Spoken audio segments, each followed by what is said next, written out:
Hey, Sarasota, Charles Filius here, America's Extra Large Medium, wanting to let you know that I'm going to be there, Spirit University, November 11th through 13th. We got a whole slew of demonstrations, workshops, classes, and other sundry things where I can just get on your every last nerve, and I hope you'll be there with me. Looking forward to it.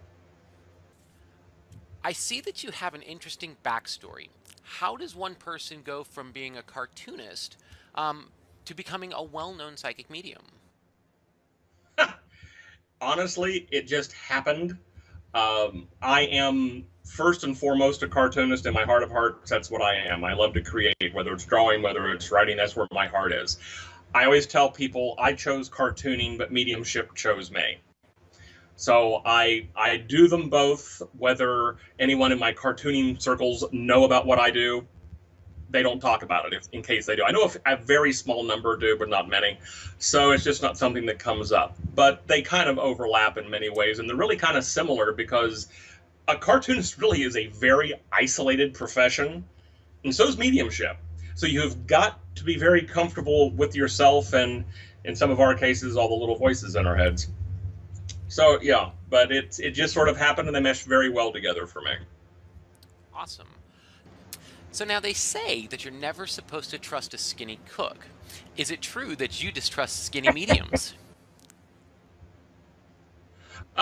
No, actually, it's the other way around. They just trust me because they're afraid that when they're not looking, I'm going to eat their lunch. I will. Hey, there's nothing wrong with that, let me tell you. Aside from size, what differentiates you from other psychic mediums? Oh, Lord, there's a load of them. I will tell you, and I'm not coming from a place of ego, I swear to God when I say this, but there is not a single medium out there that works the way I do. I have never seen one, and I don't think I ever will. Humor is vital in my work. Spirit takes it to the absolute max. The group demonstrations can sometimes blend into being a stand-up comedy routine. But it's not a case of I'm making fun of anything. What I'm simply doing is letting the joy just come out and basically slap you in the face. I've explained to people that if you take someone's life as a yardstick, and when they pass, all we focus on is that little wedge right at the very end. And we sort of gloss over, at least in the beginning, of all these wonderful, cool, awesome things that have taken place before. And that's what Spirit likes to bring up. And they usually will find something very funny, very embarrassing. Yes, they will do that to you. I've seen other mediums advertise themselves, oh, I use humor. Oh, no, you don't. Not like this. This is sort of like humor on crack. I will say that my style does put some people off, and I'm okay with that. My attitude is if I'm supposed to help you in any way to be part of that process, you're going to be led to me one way or another.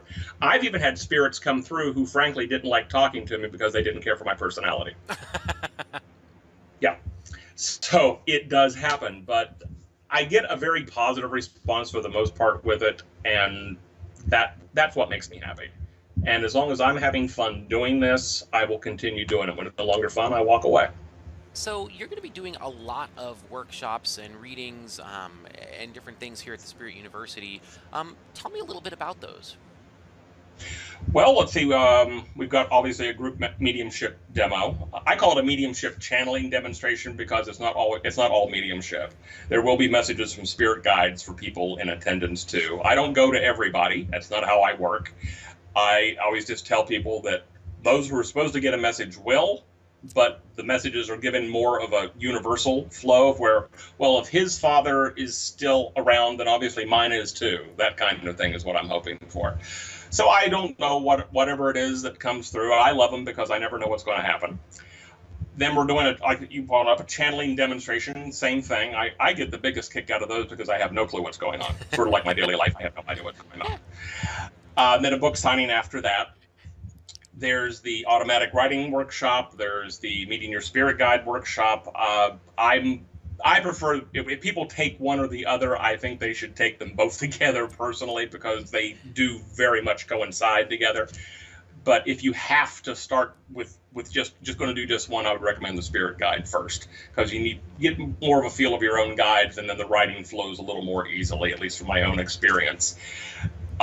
A very unique one that I'm doing. It's called How Do You Wish to Be Remembered?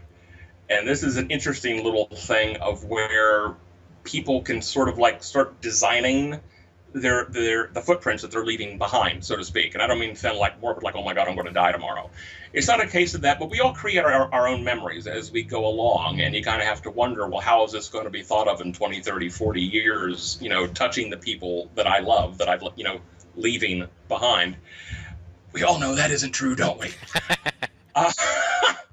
But this came out of two things. One, I have a really obsessive love of cemeteries. I think they're just the most fascinating places on the planet. I'll be driving along, and if I have the time, if I happen to see a random cemetery, I pull in and just walk around for a while. There's a lot of history there.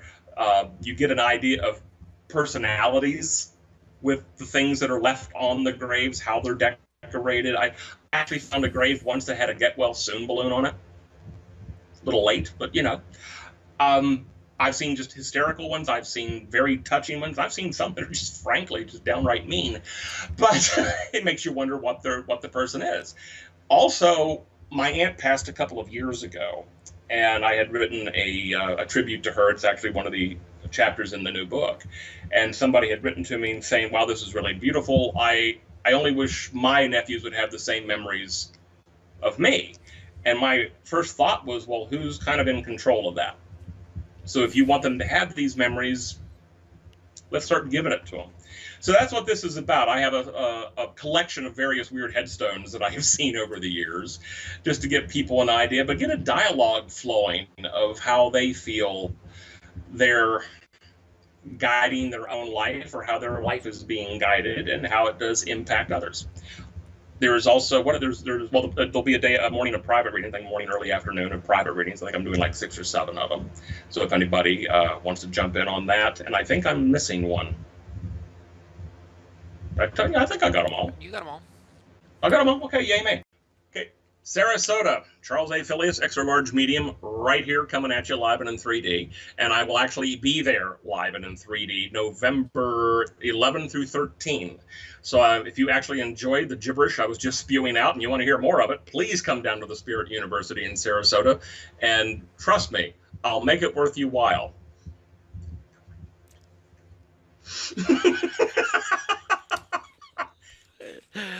I love it. He'll pay you $1 if you show up. Yeah. Canadian. Yeah, there you go. There you go. It all depends on which one's the higher exchange rate right now. That's true. Yeah, I have to check on that. Here's a shiny nickel for your future. Yeah.